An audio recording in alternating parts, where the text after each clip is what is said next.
مہاجر قومی موومنٹ کا بانی الطاف حسین 17 ستمبر 1953 کو کراچی میں پیدا ہوا۔ ابتدائی تعلیم کمپریہنسو ہائی اسکول عزیز آباد سے مکمل کی۔ 1974 میں میڈیکل کالج میں داخلہ نہ ملنے کے بعد الطاف حسین نے اسلامیہ سائنس کالج سے مائکرو بایولوجی میں BSc کیا۔ پھر کراچی یونیورسٹی سے شعبہ فارمیسی میں داخلہ لیا، جہاں 11 جون 1978 کو الطاف حسین اور اس کے ساتھیوں نے آل پاکستان مہاجر اسٹوڈنٹس آرگنائزیشن یا APMSO قائم کی۔ کئی برس تک الطاف حسین اور اس کی نومولود تنظیم کو تعلیمی اداروں میں جماعت اسلامی کی طلبہ تنظیم اسلامی جمعیت طلبہ کی مخالفت کا سامنا رہا۔ جب جمعیت کے تھنڈر اسکواڈ نامی مسلح بازو نے یونیورسٹی سمیت قریباً تمام تعلیمی اداروں میں ان کا داخلہ بند کر دیا تو الطاف حسین نے موقف اپنایا کہ ہم جمعیت کا مقابلہ کسی بھی صورت نہیں کر سکتے، کیونکہ ان کے پیچھے جنرل ضیاء الحق کا ہاتھ ہے۔ تاہم پھر جنرل ضیاء الحق نے سندھ اور خصوصاً کراچی میں پیپلز پارٹی کو پیچھے دھکیلنے کے لیے الطاف حسین کے سر پر دست شفقت رکھنے کا فیصلہ کیا۔ MQM نے ماحول کا فائدہ اٹھایا اور 8 اگست 1986 کو نشتر پارک میں ایک بڑا جلسہ کر کے طاقت کے مظاہرے کا فیصلہ کیا۔ گلی محلے میں جلسوں مظاہروں کے ذریعے نشتر پارک کے جلسے کی زبردست تشہیر کی گئی۔ موسلادھار بارش کے باوجود 2 گھنٹے تک الطاف حسین نے شعلہ بیانی کی۔ کہتے ہیں کہ نشتر پارک جلسے کی کامیابی نے الطاف حسین کے لیے 1987 کے بلدیاتی انتخابات میں کامیابی کی ایسی راہ ہموار کی جس کا اندازہ تو شاید خود الطاف حسین اور اس کی تنظیم کو بھی نہیں تھا۔ ان انتخابات میں فقید المثال کامیابی کے نتیجے میں MQM نے تقریباً تمام نشستیں حاصل کی اور ڈاکٹر فاروق ستار MQM کے پہلے میئر منتخب ہوئے۔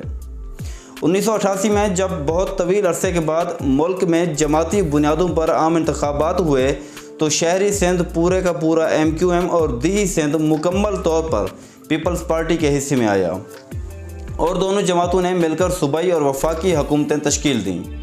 مقبولیت کی اس انتہا پر الطاف حسین کی MQM بلا شرکت غیر کراچی کی سیاسی، بلدیاتی، انتظامی اور مالی معاملات کی مالک بن بیٹھی، مگر یہ سیاسی اتحاد جلد ختم ہو گیا۔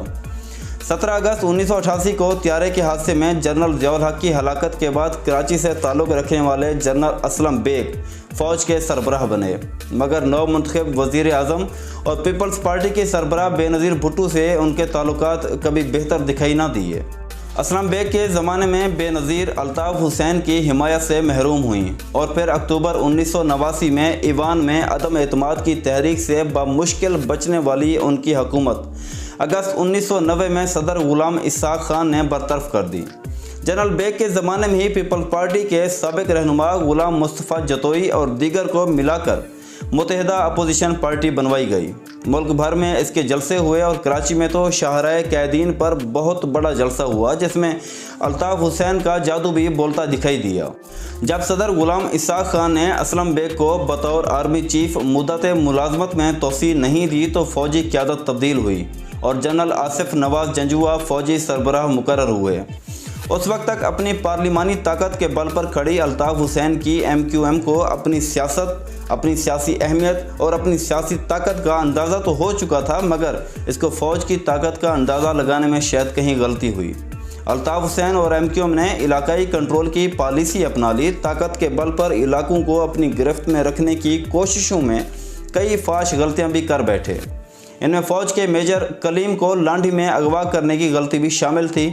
الطاف اس قدر اوقات سے باہر ہو چکا تھا کہ ایک بار اسے آرمی چیف جنرل آصف نواز جنجوعہ کی فون کال آئی تو الطاف نے خود بات کرنے کی بجائے عمران فاروق سے کہا کہ تم بات کر لو۔ انہوں نے جب جنرل آصف نواز کو بتایا کہ الطاف بھائی مصروف ہیں، آپ مجھے بتائیں، تو جنرل آصف نواز آگ بگولا ہو گئے اور انہوں نے فون بند کر دیا۔ اکتوبر 1990 کے انتخابات ہوئے اور نواز شریف کی قیادت میں مرکز میں اسلامی جمہوری اتحاد نے کامیابی حاصل کی تو الطاف حسین کی MQM نے نواز شریف حکومت میں شمولیت اختیار کر لی۔ سیاسی طاقت کے بل پر MQM اس وقت اتنی مضبوط ہو چکی تھی کہ شہر اور پولیس جیسے ریاستی اداروں کا کنٹرول سنبھالنے کی کوششیں بھی کی جانے لگیں۔ پولیس، عدالتی نظام اور شہریوں کی جانب سے اس سب پر ہلکی پھلکی موسیقی بھی شروع ہو چکی تھی۔ کئی MQM رہنماؤں کا دعویٰ ہے کہ ایسی شکایات بڑھنے پر تنظیمی نظم و ضبط حرکت میں آیا اور مقامی اور علاقائی تبدیلیوں کا آغاز ہوا۔ اسی کوشش کے دوران اس وقت کے دونوں اور طاقتور مرکزی جوائنٹ سیکرٹریز آفاق احمد اور عامر خان کو بھی تبدیل کیا گیا۔ 1991 میں آفاق احمد اور عامر خان کو جماعت سے بھی خارج کر کے سارا تنظیمی ڈھانچہ ایک مرتبہ توڑ دیا گیا اور سینکڑوں کارکنوں کی رکنیت معطل کر دی گئی۔ ایم کیو ایم سے نکالے جانے والے یہ دونوں رہنما اور ان کے حامی یا تنظیمی کارکنان شہر سے چلے گئے یا پھر کہیں روپوش ہو گئے۔ یہ ایم کیو ایم میں تب تک کی سب سے بڑی بغاوت تھی۔ ایم کیو ایم میں جرائم پیشہ عناصر کے در آنے کی ایسے ہی اطلاعات پر جنرل آصف نواز کی قیادت میں فوج نے نواز شریف حکومت کو کارروائی کے لیے فوجی آپریشن کا مشورہ دیا، جو بعد میں آپریشن کلین اپ کے نام سے جانا جانے لگا۔ نومبر 1991 میں وزیر اعلیٰ سندھ جام صادق علی نے الطاف حسین کو اطلاع دی کہ کوئی بہت بڑا آپریشن ہونے والا ہے اور بہتر ہے کہ آپ ملک سے چلے جائیں۔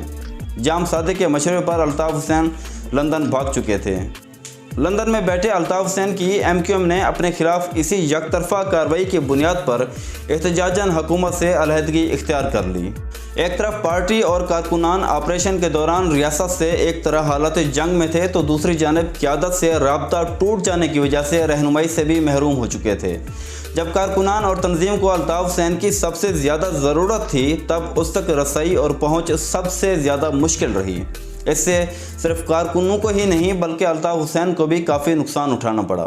الطاف حسین اور اس کی جماعت نے 1993 میں بطور احتجاج قومی اسمبلی کے انتخابات کا بائیکاٹ کیا، تاہم صوبائی اسمبلی کے انتخابات میں حصہ لینے پر رضامند ہو گئے، جس کے نتیجے میں وہ کراچی کی ایک بہت طاقتور ترین جماعت بن کر سامنے آئی۔ اسی برس جماعت کا نام مہاجر قومی موومنٹ سے بدل کر متحدہ قومی موومنٹ رکھ دیا گیا۔ اسی دوران پاکستان میں جنرل عبدالوحید کاکڑ نے کراچی آپریشن ختم کرنے کا اعلان بھی کیا، جو بعد ازاں الطاف حسین کی ایم کیو ایم بے نظیر اور نواز شریف کی مختلف حکومتوں میں کم از کم 5 بار شریک رہی۔ 12 اکتوبر 1999 کو اس وقت کے آرمی چیف جنرل مشرف نے نواز شریف کی حکومت کا تختہ الٹا اور فوج نے اقتدار پر قبضہ کر لیا۔ مشرف کا پورا دور 2007 تک ایم کیو ایم اور الطاف حسین کا آئیڈیل ترین دور تھا۔ تجزیہ نگاروں کا کہنا ہے کہ جنرل مشرف کے سیاسی عزائم تھے اور ان کی تکمیل کے لیے انہیں الطاف حسین اور ایم کیو ایم کی سیاسی حمایت کی اشد ضرورت تھی، لہذا ایم کیو ایم کی صحیح اور غلط ہر بات مانی جاتی رہی۔ مشرف کے ساتھ ہونے والے معاہدے کا ایک نقطہ یہ بھی تھا کہ آفاق احمد اور عامر خان کو یا تو ملک سے باہر بھیج دیا جائے یا پھر جیل میں بند رکھا جائے گا۔ اس کی بدولت دونوں رہنما اگلے 8 سال تک جیل میں سڑتے رہے۔ اس کے بدلے میں ایم کیو ایم نے جنرل مشرف کے مخالفین یعنی نواز شریف اور بے نظیر بھٹو کی سندھ اور وفاق میں حکومت سازی کے لیے کبھی حمایت نہ کی۔ تاہم سکھ کے اس زمانے میں پارٹی میں اندرونی تبدیلی اور بیرونی مسائل سامنے آئے۔ لندن میں بیٹھے الطاف حسین نے ندیم نصرت کو امریکہ سے واپس بلایا اور یہ بات محمد انور اور بہت سے دیگر رہنماؤں کو پسند نہ آئی۔ پارٹی میں نئی مگر خفیہ دھڑا بندی کو تیز کر دیا گیا۔ پارٹی کے عہدیدار تیزی سے تبدیل کیے جانے لگے اور نئے واپس آنے والے رہنماؤں عامر خان اور ندیم نصرت کی رائے کو اہمیت ملنے لگی۔ ان فیصلوں پر ناراض کارکنوں نے اپنے ساتھیوں کی تنظیمی خلاف ورزیوں، سرکاری اداروں سے متعلق مالی بدعنوانیوں اور دیگر بگڑتے معاملات پر پہلی دفعہ دبے لفظوں پارٹی کے اندر اور پھر کھلے عام سماجی محافل اور دیگر بیٹھکوں میں اعتراض کرنا شروع کیا، مگر الطاف حسین ان سب چیزوں سے بے خبر رہا۔ کراچی میں یہ تبدیلیاں جاری تھیں کہ جنرل مشرف نے الطاف حسین کو مشورہ دیا کہ وہ پاکستان واپس آ جائے، تاہم ایم کیو ایم کے کئی رہنماؤں نے وطن واپسی پر قتل ہو جانے کے خدشات ظاہر کر کے الطاف حسین کو لندن میں ہی رہنے کا مشورہ دیا۔ وجہ یہ تھی کہ ہر سطح پر نئے عہدیدار نہیں چاہتے تھے کہ الطاف حسین کراچی آئے اور تنظیمی خلاف ورزیوں یا مالی بدعنوانیوں کے معاملات سے واقف ہو کر ان میں ملوث عناصر کے خلاف کوئی انتہائی قدم اٹھائے۔ اسی دوران ایم کیو ایم کے ہاتھوں 12 مئی 2007 کا واقعہ ہوا، جس میں درجنوں افراد قتل ہو گئے۔ اس کے بعد لندن میں الطاف حسین کی سالگرہ کے دن عمران فاروق کی قتل کی واردات بھی ہو گئی۔ اس وقت تک عمران فاروق الطاف حسین سے علیحدگی تو اختیار کر چکے تھے اور یہ افواہ بھی سرگرم تھی کہ وہ اپنی سیاسی جماعت کی بنیاد رکھنے والے ہیں۔ لیکن ایک اور بڑی گڑبڑ تب ہوئی جب 2007 میں بے نظیر بھٹو کا قتل ہوا اور 2008 کے انتخابات میں زبردست کامیابی حاصل کرنے والے آصف علی زرداری نے جنرل مشرف کو ایوان صدر سے رخصت کیا اور خود صدر بن گئے۔ جنرل مشرف کا جانا الطاف حسین کے لیے گھبرانے والا ایک بہت بڑا موقع تھا۔